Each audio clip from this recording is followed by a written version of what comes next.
Hello dear students, welcome to Rajim chance academy. उम्मीद करते हैं कि आप घरों पे होंगे, सेफ़ होंगे, सुरक्षित होंगे। इस कोरोना काल में हम लोग वीडियोस लेकर के आ रहे हैं जिससे आप लोग को बहुत हेल्प मिलेगी कि आने वाले दिनों में, जैसे कि आप लोग ने सुना ही होगा कि हाई स्कूल की जितनी भी परीक्षाएँ हैं सारी प्रमोट कर दी गई हैं और 12th की परीक्षा अभी हाल ही में न्यूज़ मिला कि हमें वो कैंसिल कर दी गई कुछ मीटिंग्स के बावजूद। ठीक है, तो इससे आप होपलेस मत होइएगा, पढ़ाई अपनी कंटिन्यू रखिए। कभी भी आप एग्ज़ाम्स वगैरह आगे जैसे भी जिस टाइम्स पे भी होंगे उसको फर्दरली हम लोग कवर करते रहेंगे, देखते रहेंगे और उस चीज़ को समझते रहेंगे। अगर आपको इस चीज़ का नॉलेज रहेगा कि हम ये चीज़ समझ पाएँ तो आपके लिए बेनिफिशियल होगा।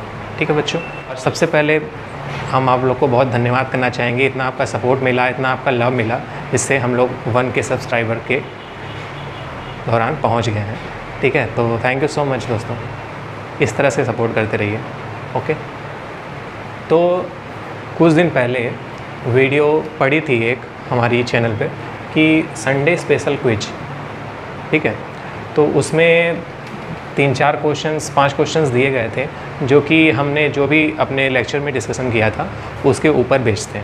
ठीक है, तो आइए इसको डिस्कशन कर लेते हैं जिससे आपको क्लियर हो जाए कि ये क्वेश्चंस कितने महत्वपूर्ण हैं। तो सबसे पहला जो क्वेश्चन नंबर 1 आता है वो क्या है, इसको मैं हिंदी में बताते चलूँगा, आप इसको ध्यान से देखिएगा। ठीक है, इसमें देखिए सबसे पहला क्वेश्चन क्या लिखा है कि व्हेन डाइल्यूट HCl, HCl का मतलब हाइड्रोक्लोरिक एसिड, जैसा कि हमने प्रीवियस लेक्चर में हमने बताया था।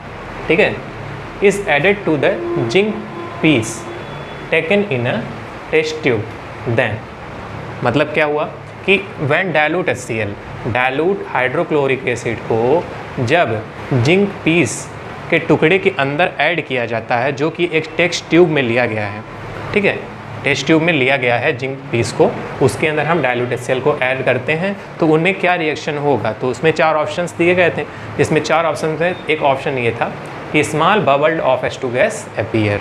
ठीक है, तो उसमें से क्या निकलने लगता है, स्मॉल बबल मतलब गैस के रूप में इवॉल्व होने लगता है, इवोल्यूशन ऑफ गैस हो जाता है, किसका, हाइड्रोजन गैस का।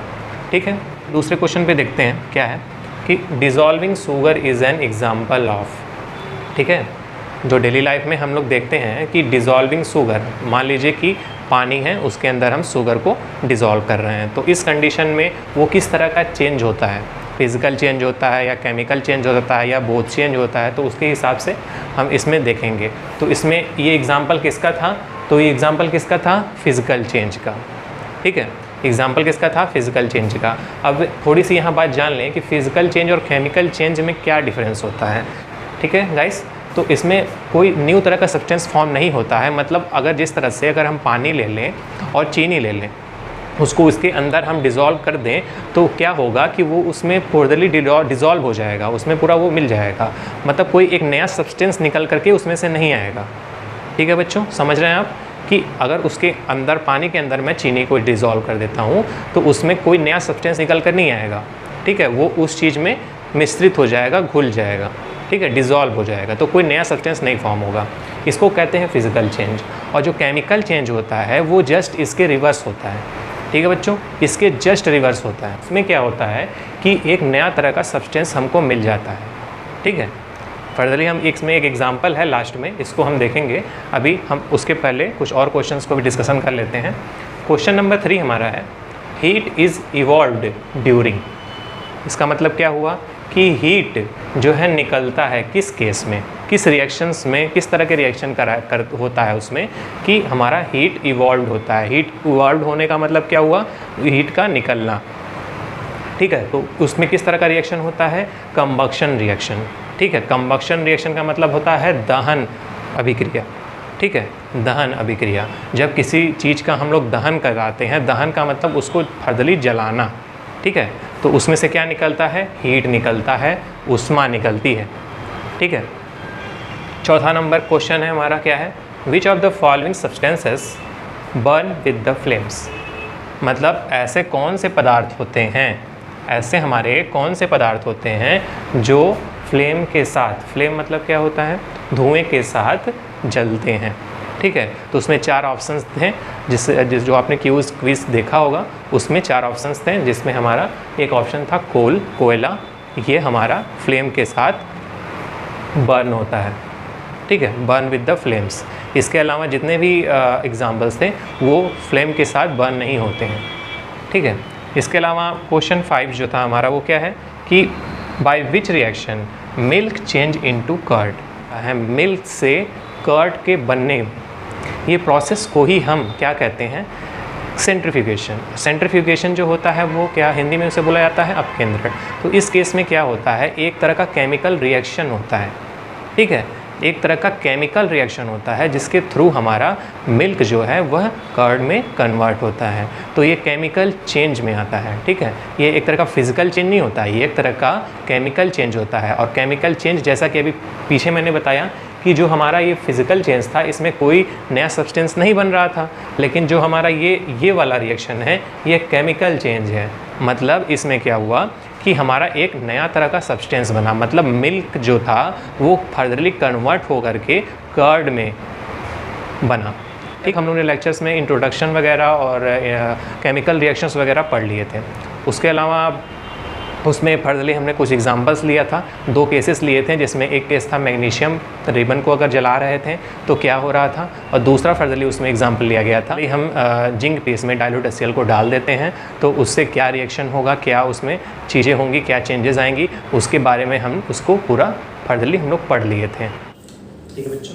जैसा कि हम यहाँ लिखे हैं केमिकल रिएक्शन, इनको बोलते क्या है, रासायनिक समीकरण। यहाँ पे सॉरी मिस्टेक हो गया बच्चों, आप इसको सही कर लीजिएगा। यहाँ पे होता है इक्वेशन,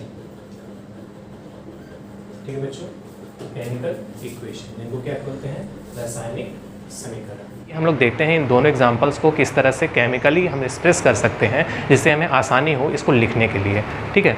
तो सबसे पहला जो एग्जांपल हमारा आएगा वो किस तरह से होगा देखेंगे फर्दरली, कि जो पहला एग्जांपल था उसमें हमने क्या लिया था, पहला क्या लिया था हमने, मैग्नीशियम लिया था। मैग्नीशियम का मैंने क्या लिया था, रिबन लिया था, मैग्नीशियम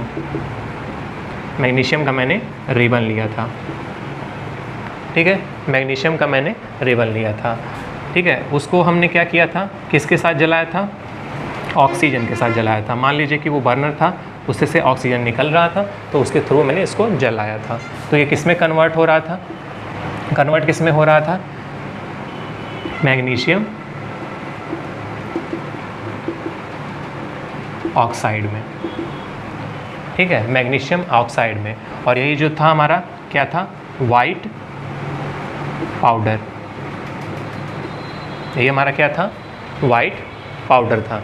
इसमें हमने लिखा क्या है देखिए कि मैंने जो है इसको किस तरह से लिखा कि ये सबसे जो पहला हमारा था टर्म मैग्नीशियम, उसको मैंने पहले लिया, ठीक है, उसको मैंने यहाँ पर पहले लिया। उसके बाद उसके बीच में मैंने क्या लगाया, प्लस का साइन। उसके बाद मैंने क्या लिया, ऑक्सीजन लिया, ऑक्सीजन जिसके थ्रू हम उसको इस मैग्नीशियम रिबन को क्या कर रहे थे, जला रहे थे। तो मतलब ये दोनों एक तरह का अभिक्रिया हो रहा है जिससे हमारा फर्दरली ये जो साइन था ये इसके डायरेक्शन को बता रहा है कि हमारा जो भी ये चीज़ हुआ उससे हमारा क्या बना, ठीक है। तो बना क्या हमारा, मैग्नीशियम ऑक्साइड। इस तरह के प्रोसेस को, इस तरह के लिखने की विधि, ठीक है, इस तरह के लिखने की विधि को हम क्या बोलते हैं, केमिकल रिएक्शंस बोलते हैं, ठीक है। अब ये प्लस साइन क्यों लगाया जाता है, क्योंकि इससे ये पता चलता है कि ये हमारा जो भी लिया गया है इन दोनों को फर्दरली हम एक साथ ले रहे हैं, ठीक है, एक साथ इस अभिक्रिया को करा रहे हैं जिससे हमारा बन क्या रहा है, वाइट पाउडर बन रहा है। तो जो ये लिखने का पैटर्न होता है इसी को हम रासायनिक समीकरण कहते हैं, ठीक है। ये जो लिखने का जो पैटर्न होता है ये हमारा, इसी को रासायनिक समीकरण कहते हैं, जिसमें ये वाला जो साइड होता है इसको हम बोलते हैं लेफ्ट हैंड साइड, इसको हम बोलते हैं लेफ्ट हैंड साइड, ठीक है, ये हमारा लेफ्ट हैंड साइड होता है। और ये वाला हमारा क्या होता है, राइट हैंड साइड, ठीक है बच्चों। अब जो ये लेफ्ट हैंड साइड होता है इसको हम क्या कहते हैं, रिएक्टेंट, ठीक है, इसको हम क्या कहते हैं, रिएक्टेंट कहते हैं। और इधर वाला जो हमारा हिस्सा होता है इसको हम क्या कहते हैं, फर्दरली प्रोडक्ट कहते हैं। हिंदी में भी जान लेते हैं कि इनको क्या कहते हैं, ये क्या होते हैं, अभिकारक होते हैं, और ये हमारे क्या होते हैं, उत्पाद होते हैं, ठीक है। तो यही एक प्रोसेस होता है जिसके द्वारा हम इसको लिखते हैं। अब ये जो साइन देख रहे हैं बीच में, ये क्या बता रहा है? ये बता रहा है कि जो भी हमारा ये रिएक्शन हुआ है वो किस तरह से प्रोसीड कर रहा है, किस तरफ क्या हमारा बना रहा है। तो ये फर्दरली हमारा बता देता है डायरेक्शन को,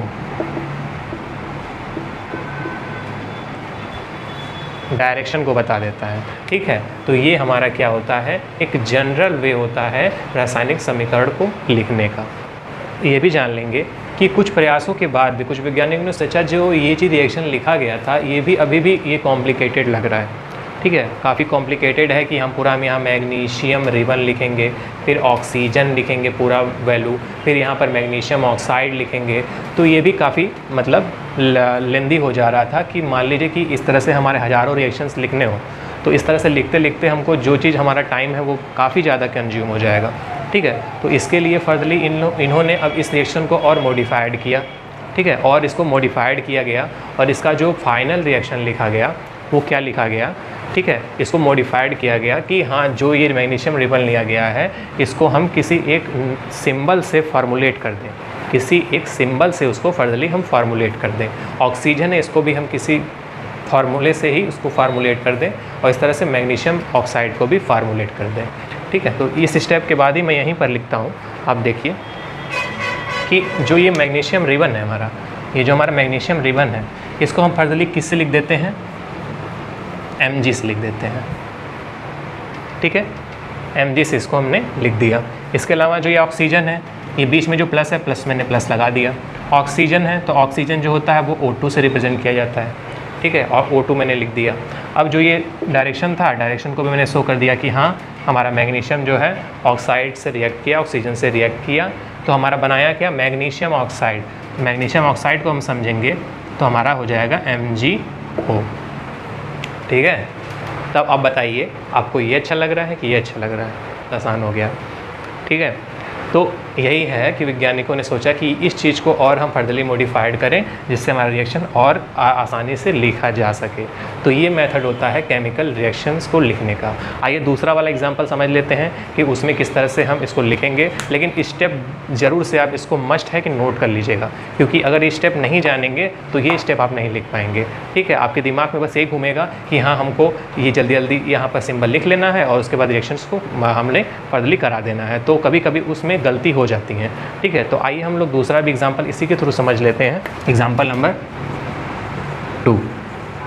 ठीक है, तो केमिकल रिएक्शन में हम एग्जांपल नंबर 2 को देखेंगे तो इस तरह से इसमें ध्यान देंगे कि सबसे पहले हम क्या लेंगे? एक जिंक। सबसे पहले हम क्या लिए थे? उसमें जिंक की कुछ पीसेस लिए थे। ठीक है, जिंक के कुछ पीसेस लिए थे। हम जैसे नॉर्मल, जैसे मैं बताया हूँ उस तरह से ही उसको प्रोसीड करते जाएंगे, उस तरह से ही उसको लिखते जाएंगे कि मैंने जिंक पीस को कहाँ लिया था? एक ग्लास के अंदर लिया था। उसमें हमने क्या मिलाया? ऊपर से मैंने क्या मिलाया? Dilute sulphuric acid. Dilute sulphuric acid मतलब डाइल्यूट सल्फ्यूरिक अम्ल। ठीक है, तो इसमें हमने इसको फार्मूले के रूप में नहीं लिखना हो, केवल अभी मैं जनरल लैंग्वेज में इसको लिख रहा हूँ कि ये इस तरह से रिएक्शंस कर रहे हैं। तो ये दोनों आपस में इस प्लस के थ्रू मिले। ठीक है, तो ये हमारा किस में कन्वर्ट हो गए? प्रोडक्ट में कन्वर्ट हो गए, लेफ्ट राइट हैंड साइड में। तो इस तरह से कैसे हुए? अब देखिए यहाँ पे क्या बना? Zinc sulphate. ठीक है बच्चों, जिंक सल्फेट बना। लेकिन अब जब दोनों रिएक्शन किए तो जिंक सल्फेट तो बना, वो तो हमारा फ्लास्क के अंदर नीचे बैठ गया बन करके। लेकिन जो इसमें गैस निकली वो कौन सी गैस इवॉल्यूट हुई थी? वहाँ से हाइड्रोजन गैस इवॉल्यूट हुई थी। तो इवोल्यूशन ऑफ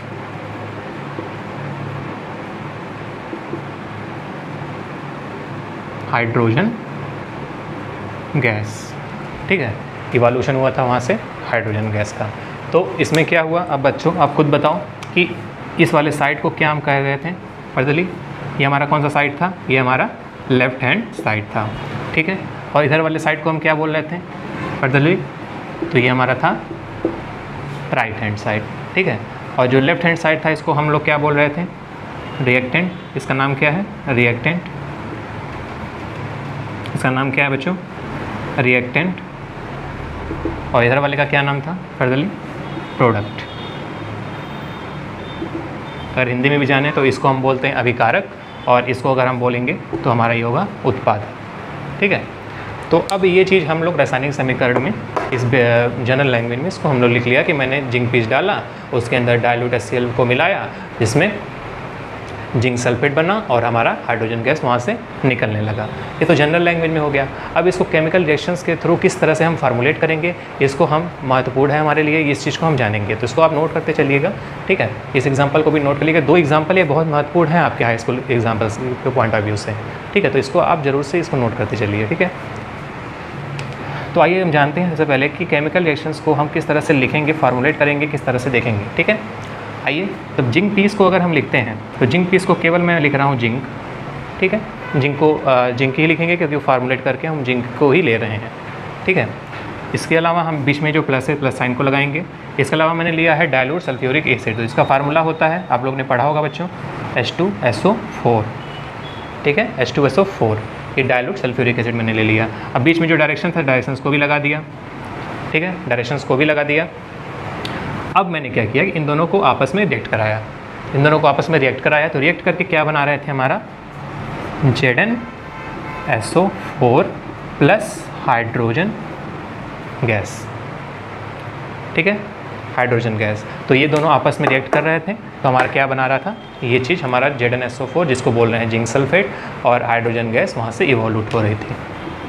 केमिकल रिएक्शन जो है किस तरह से लिखे जाते हैं, किस तरह से उसको फार्मुलेट किया जाता है, किस तरह से उसको जनरल वे से हम फार्मुलेट कर लेते हैं, ये चीज़ हम लोगों ने पढ़ ली।